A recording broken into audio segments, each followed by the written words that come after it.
it's Julie here. I've decided to just do some quick video tutorials on our Creative Day projects, and this is the first one I've started with. So this was the project from the 14th of January. So it was a card tag project. The base we used was corrugated cardstock, and basically I had 12 by 12 sizes, so I've cut those 12 by 12s into 6 by 4 shapes, and that made it I guess practical for the creative day as far as trying to split the cardstock up amongst everyone and make the best use of the size I had. But you could basically use or create any size tag you want. It doesn't have to be exactly 6 by 4, it could be a bit bigger or a bit smaller. And corrugated cardstock works well because obviously it's got that dimension, and you can distress it, of course, and it just adds a nice background to most projects. It's not something many of us use very often, but I thought it'd be a fun project for a creative day. So what we're going to do is, as I said, I've cut the cardstock up into 6 by 4 shapes, and from there we're going to try and remember, I'm just doing this as I go. I've got the project in mind, so I haven't actually made one yet, so we'll see how we go. We do need to distress the cardstock a bit, as in at the moment it's just a bit of a blank background. So what we're going to do is just tear off the bottom of the cardstock. We don't want to take too much off, but we just want to create a bit of a jagged edge so it's not so straight. And once that's done, we can start tearing off some of the sides. So we just want to lift the top layer. I hope you can see this.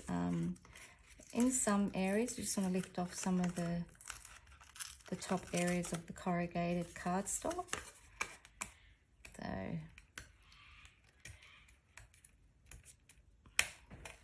So I'll keep doing that and I'll come back. Okay, so I've torn a little bit of the cardstock off. I thought I wouldn't go overboard, so I've just done in a few little different places. We won't actually see the middle, so we don't need to worry too much about that. The next thing I'm going to do is just sand it a little bit, roughen up some of the edges. Oops. Just dust some of that off. I'll get rid of that paper. Might get another piece of paper. I've run out of my mats, my mixed media puppy mats, so I have to just use paper at the moment. So after that, we're just going to cover it with a light coat of gesso, not everywhere, just a few different places. And we don't want to cover the whole lot, but just want to get some colouring into the background. And go into the nooks and crannies as well.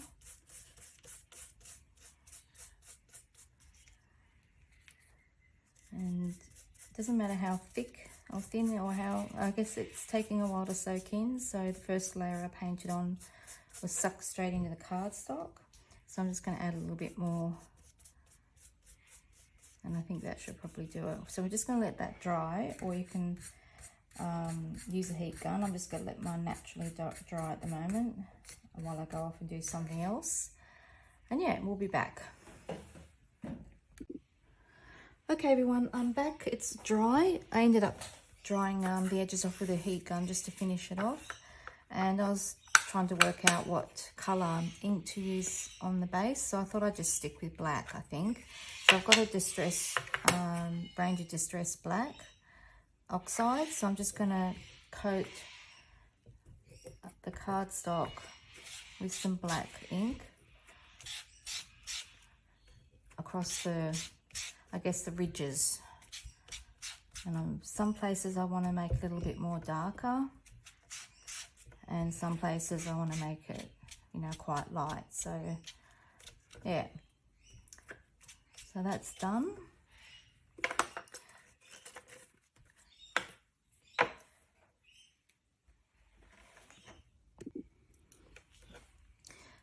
I'm just going to add a little bit of texture paste as well. I just think it'll give it a bit more height on top of the corrugation. I just wasn't happy with, I guess, just the plain gesso. It just didn't have that, you know, that oomph that I was after. So a little bit of texture paste can make it a bit lumpy bumpy. It doesn't have to be totally flat. I'm just going to go and dry this with a heat gun.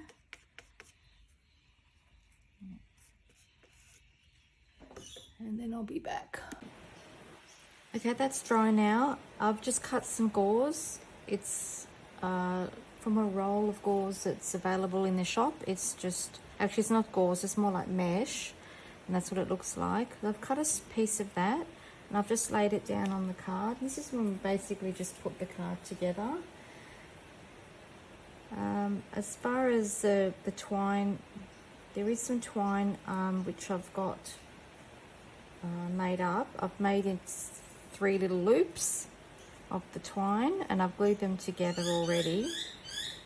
One's just come undone a little bit, but that's okay. I'm really just going to stick them down. The sort of, if you look at a clock, it's around the 2 o'clock and 7 o'clock position. And I'm just going to stick them down. Oops, it's not wanting to stay. So we'll glue those. Make sure they're stuck down. You can always adjust them a little bit when it's dry.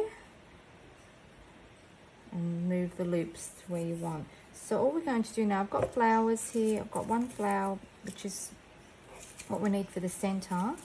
And then I've just got some leaves, green leaves and the craft color leaves. And they're all 3 different sizes.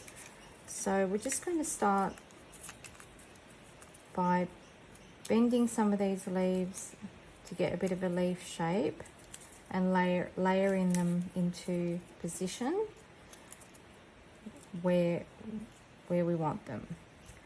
That's not going to stay. So you can also use just glue to stick them down, or you can actually use 3-dimensional tape. I think it's easier to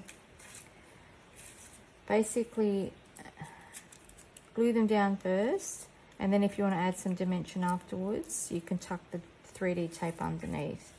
So I've got sort of a first layer going there, and we're just going to glue the leaves down. You can also ink the leaves. I haven't inked them, but as I said, the quicker the project at Creative Days is good, because I do like 3 lots of, as I rotate through everyone, I do about 3 rounds. So I do try and cut down on some of the activities. But if you're doing this at home, you can certainly ink the leaves.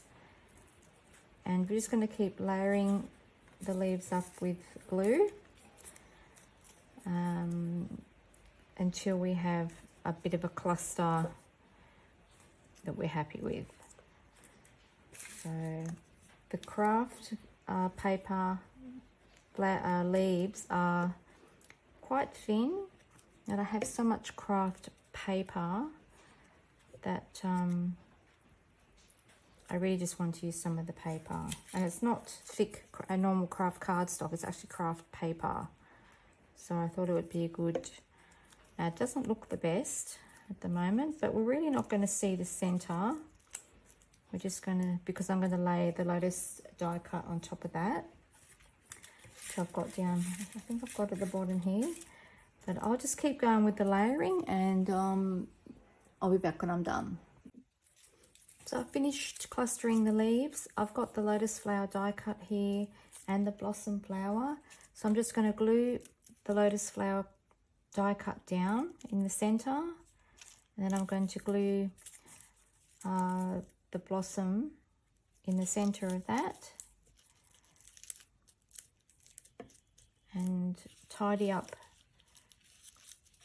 the loops that we made from the twine to make them sit a bit better. And we're nearly done. We just need the sentiment. I might, once you've stuck down the the die cut and the blossom, you can also then add a few extra leaves where you think they're needed, because it doesn't look balanced at the moment. So I'm just going to glue a few more leaves in here.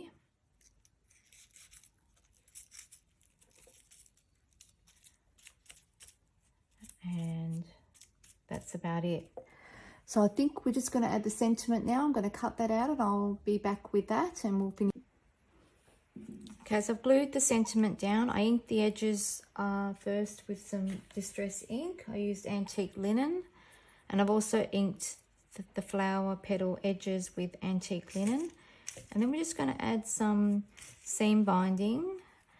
I love using seam binding in my projects. I love dyeing it with my own sprays and just getting the colours that I want. So I'm always playing around with different colours.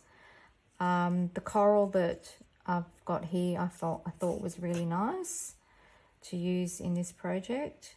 Not so much the orange, it was way too bright. And we only need a little bit, so I've got seam binding in the shop too, and if you haven't used it before, it's really fun. You just spray it with the ink and then you scrunch it into a little ball and it dries all curly. So it's really quite fun to play with. So we don't want to cover up the sentiment too much. I'm starting to lose the light with the video, so I'll be really quick. I'm just going to glue some of this ribbon down, and I think that looks quite good, quite nice. And then the last thing we're going to add is a pearl. You can add sequins or pearls. I've got a pearl sequin. I'm going to add it just to the top of the sentiment. Oops, I dropped one, and maybe up on one of the leaves here. So I think that just about wraps it up. So I don't know, I'll turn it around, so I'm not sure whether whether you can see that or not, but that's the finished product, and you can see everyone else's creations in the image gallery if you go online to the website and go to the Creative Day projects. You'll see this project as well as the instructions, how to make it, a printable to download, which is this little sentiment here, and obviously this video and the image gallery, so you'll get to see everyone's creations. So yep, so this is my first video for Make and Take. I've always wanted to do the videos for the Make and Take, but really didn't have a lot of time to do that. So yep, this is the first one. So thanks and see you later. Bye.